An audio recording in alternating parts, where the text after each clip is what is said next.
रामायण रे लक्ष्मण भूमिका रे अभिनय करिथिबा सुनील लाहरंकु नेई राजनीतिक महल रे चर्चा आरंभ होईछि। से रामंक पछे पछे राजनीतिमय होइथिबा कुहा जाउछि। सुनील शीघ्र राजनीति रे पाद देबे बोली कल्पना जल्पना करा जाउछि। अरुण बीजेपी प्रार्थी हेबा परे सुनील सकारात्मक मंतव्य प्रदान करिसथि। से एक साक्षात्कार कहिसथि, अरुण को नहीं मो बहुत खुशी अछि। लागुछि मो परिवार रो काहाकू देश सेवा पई सुजोग मिलिछि। मो अरुण को शुभकामना एवं अभिनंदन जनाउछि।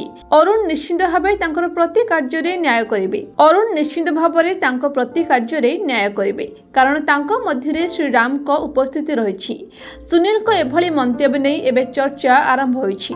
सेबडी मीरठ रे पहुंची अरुण गोविल कहिसथि, मु एठरे लोकन को स्नेह और प्रेम सहित भल पाइबा देबाकू आसीछि। अरुण निजर पिलादिन कथा मने पकाई कहिसथि, एठाकर स्कूल समय कथा मोर स्मृति रे एबे भी रहिछि।